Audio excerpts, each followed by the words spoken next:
How many of you are married? Can you put your hands up? Okay, how many of you would like to be married? Put your hands up. How many of you wish you were not married? Don't put your hands up. Okay, so I have a question for the honest ones in the room. Who here has ever been annoyed with their spouse? Put your hands up. Mashallah, thank you, brother. Who here is at the moment annoyed with their spouse right now? You don't have to put your hand up, but just acknowledge that right now, you know what?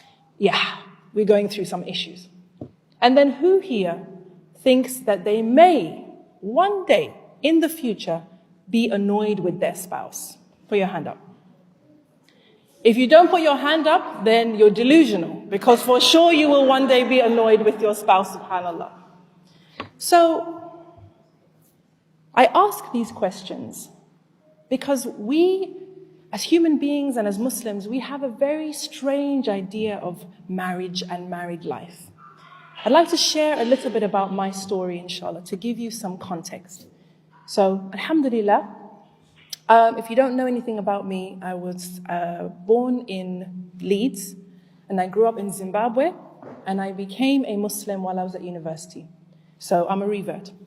And I became Muslim at university. I got married soon after. I was about 22. And alhamdulillah, if anyone remembers da'wah in the late 90s, early 2000s, so much hope, so much passion for the deen, wanting to do the right thing, wanting to be good Muslims. And alhamdulillah, Allah subhanahu wa ta'ala sent me my Muslim brother. And I married at 22, alhamdulillah, to a revert. And we had 5 children together. We ended up living in the UK and then going to Egypt and living there for 10 years. And in that time, we learned deen, Arabic, Quran, we raised our children. And one day, I had gone to dinner with a friend, or the sister of mine, and I left my husband at home with the children. He was at work and then he came home. And when I came home, he was already asleep, and my youngest needed me. So I went to sleep with my youngest. When I woke up in the morning, I was woken up by my daughter saying, "Daddy's not waking up." And some of you may have heard this story, but it's important for today's conversation. I went in to check on my husband, and he was unconscious. And we couldn't get him to respond. We didn't know what had happened. We called the ambulance, and they came, and they took him to hospital to see what was happening. And long story short, he had had a stroke, and he was in a coma with brain damage, and they did not think that he would wake up. So in a moment, our worlds turned upside down. Allahu Akbar. They had him in hospital, under observation. He didn't respond, although he was stable. And as a family, we had to come to terms with what it would mean if he woke up and was damaged and would not be able to be the husband and the father and man that he had been. We had to come to terms with the possibility of him staying in a coma long term, because as you know, you never can tell. And we had to come to terms with the possibility of him never waking up. A couple came to see me at the hospital. In fact, no, a sister came to see me at the hospital. And she said, "How are you?" And I said, "Sis, to be honest, I don't know." She said, "I want to give you something." And what that sister gave me, I don't even remember that sister's face. But what she gave me, I don't know her name, and I don't remember her face. But what she gave me is a gift that I have given to thousands of people in that time, and I'm going to give that gift to you as well. And it's the gift of a true story about a couple whose child was terminally ill. And this child was about 6 years old, and she was in the hospital, and the doctors were saying she's not going to make it. So the parents would go every day to the hospital to check on their daughter. And the doctors would tell them more bad news. And every time they would give them the news, the husband would look at his wife and say, not yet. They would come back the next day. The doctors would give them more bad news. The husband would say to his wife, not yet. And this happened day in and day out until one day they came and they were told that their daughter was no more. And then the husband turned to his wife and said, now. And they both fell into sujood of shukr. The hospital staff were horrified. What is this? You've just lost your... What? Are they crazy? What are they doing? Why are they saying that? Why are they making sujood? What is happening? Subhanallah. And when they asked the question, the couple said, we were blessed to be the mother and father of this beautiful little girl for 6 whole years.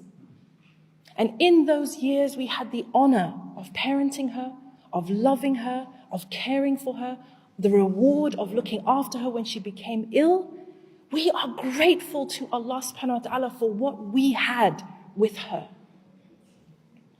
And that is why we are in sujood of shukr.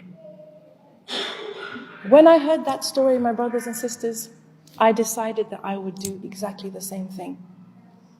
No matter that I had had 15 years with my husband, I knew that I could never be ungrateful for that time that I had had with him and everything that came with it. So I decided, if laqadar Allah subhanahu wa ta'ala decided to take him home, I would be one of those who would be in sujood. And so it was a week or so later, at 2 a.m., my phone rang and the doctor said, Assalamu alaikum. I said, wa alaikum salam. He said he had, subhanallah, the details of it do not even register anymore. But they tried and nothing could be done, and he has returned to Allah. And I said, Jazakallah khairan. And I put the phone down and I made sujood. Everyone here who is married or has been married or would like to be married, this is my message to you from the dark side. Your time with your spouse is finite. It is not limitless. There are no guarantees. Your time with your spouse is literally sand falling through an hourglass. And so everybody who right now, if you have a spouse, no matter if you put your hand up and you said that you were annoyed, or that you're annoyed or whatever, ask yourself, what if Allah took him tomorrow? What if Allah took her next week? Am I prepared for that? Have I lived in the knowledge that this person is on loan to me? I don't own this person. This person doesn't own me. They are on loan. They are amana. Allah subhanahu wa ta'ala has trusted me with this person, and Allah subhanahu wa ta'ala will take back what belongs to him. So few of us live with the reality that our loved ones are on loan to us. We take them for granted. We get annoyed. We get put off. We put everything else ahead of them because we think they'll always be there. So my message to you from the dark side, the first message is, don't do that. Don't take your spouse for granted, because wallahi, they are on loan.